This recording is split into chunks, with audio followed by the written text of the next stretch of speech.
The Roman denarius was 90% silver in 100 AD. By 270 AD, it was less than 5%. 40 years later, the Western Roman Empire was in terminal freefall, and the pattern has never once broken across 3,000 years of monetary history. In 301 AD, Emperor Diocletian issued the Edict on Maximum Prices, a price control decree attempting to suppress the inflation his own debasement had caused. It failed within months. Merchants withdrew goods from markets rather than sell at a loss. The empire didn't collapse because of barbarians. It collapsed because the monetary system stopped functioning as a coordination mechanism. The Byzantine Empire ran a stable gold Solidus for over 700 years, from Constantine in 312 AD through the 10th century. During that stability, Byzantine trade networks stretched from Britain to China.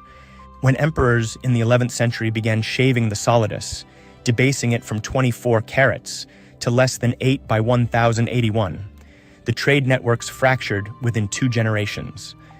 Weimar Germany printed 92.8 quintillion marks by November 1923, not as a rounding error, as deliberate policy to service war reparations denominated in foreign currency.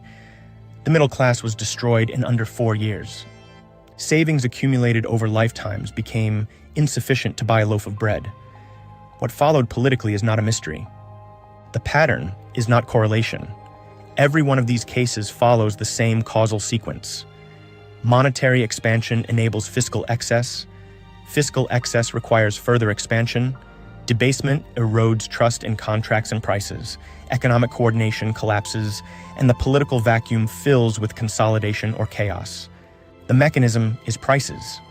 Money is not just a medium of exchange. It is an information system.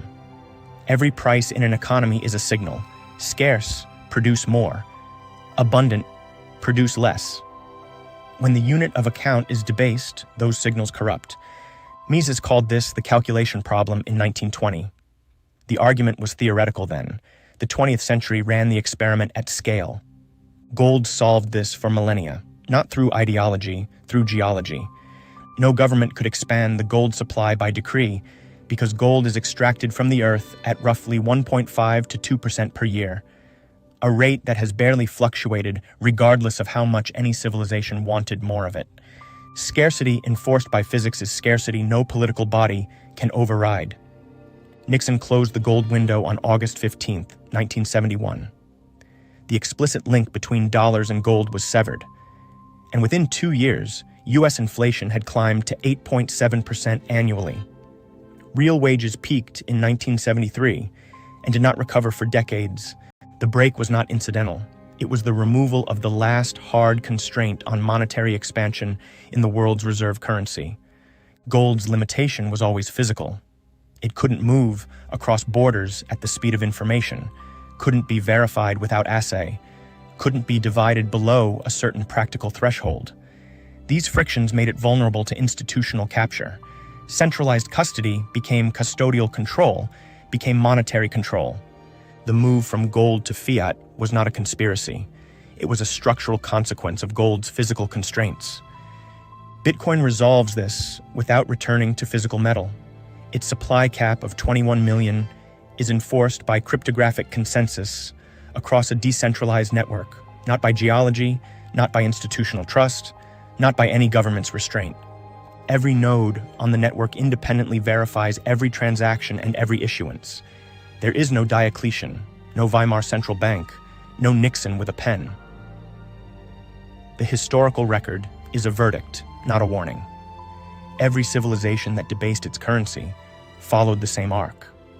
The ones that maintained monetary integrity, Byzantine stability under the Solidus, the Florentine florin holding purchasing power for 2 centuries after 1252, built durable institutions, long-range trade, and compounding civilization. The mechanism matters more than the intention. Sound money is not conservative nostalgia. It is the infrastructural precondition for any form of sustained human coordination. And for the first time in history, that infrastructure exists outside the reach of any institution that might eventually choose to corrupt it. If this episode made you think differently, subscribe. New episodes every week. And if you want to go deeper, there's more waiting for you. This is not a channel about price. It's a channel about civilization.